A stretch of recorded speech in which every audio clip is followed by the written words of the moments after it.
walked into a room and felt anxious and heavy and emotionally drained, even though you were perfectly fine just a moment ago?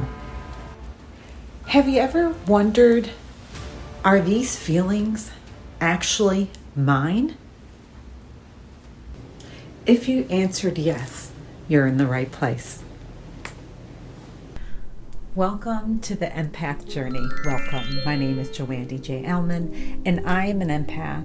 I'm a medium. I do spirit art.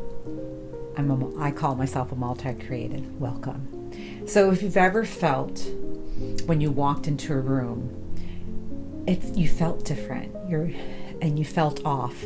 And when you're helping other people, you feel drained. Well, if you've ever felt that way, this series is for you. And I want to welcome you.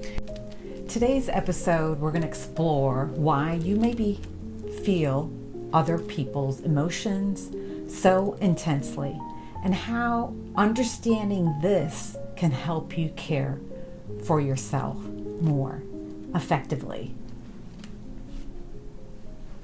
Let's start with what psychology calls emotional contagion.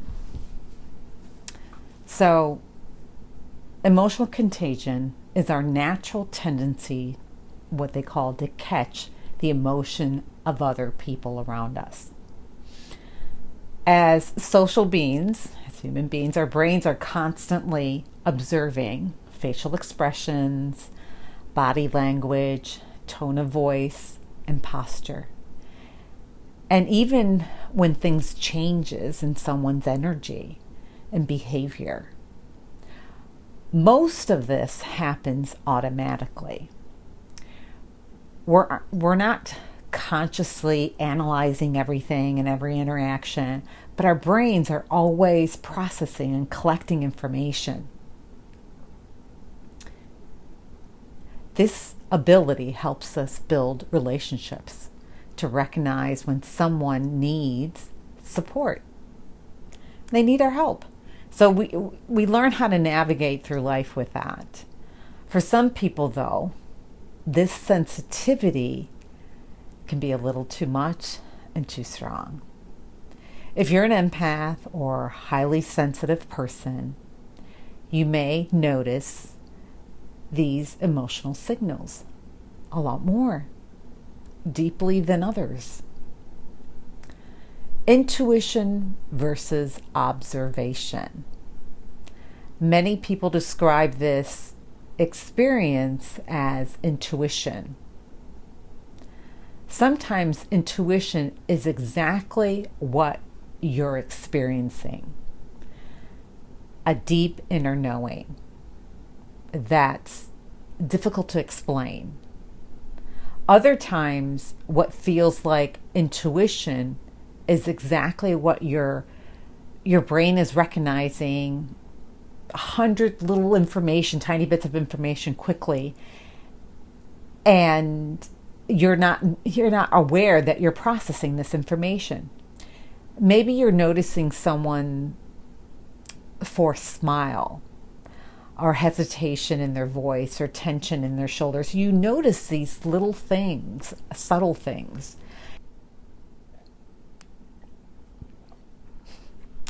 Your conscious mind may not register each clue, but your brain puts them together almost instantly.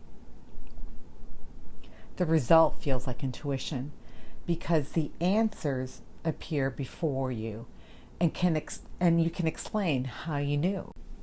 Whether you call it intuition, heightened awareness, or you're having deep observation, the important thing is learning not to become overwhelmed by what you sense. One challenge many empaths face is emotional overload. And when you're constantly taking in the emotions of others, you can become completely depleted. Here's a few signs that you may be experiencing emotional overload. You feel exhausted after spending time with people. You carry sadness long after you left the person you were talking to. Crowded places you leave makes you feel mentally and emotionally drained. You struggle to separate your emotions from someone else's. You feel responsible for making everyone around you feel better. If any of these sound familiar, it doesn't mean that there's something wrong with you. So whenever you notice a strong emotion, pause just for a moment and ask yourself, is this mine? This emotion mine, or am I picking this up from someone else who I just spoke to?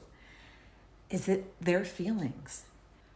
Just becoming curious about how you're feeling is very important.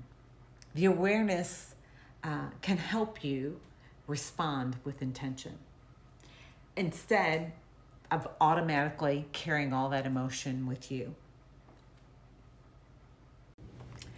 Share your experience in the comments below. Your story might help someone else who's experiencing the same thing and can feel understood. If you enjoyed today's episode, don't forget to like this video.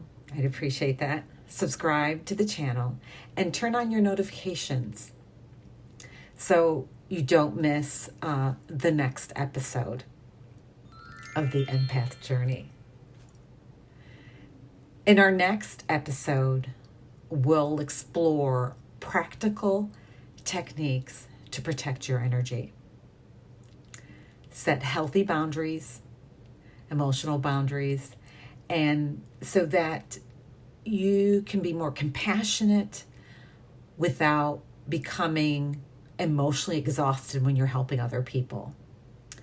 Until next time, remember, caring for others begins with caring for yourself. Thanks for watching.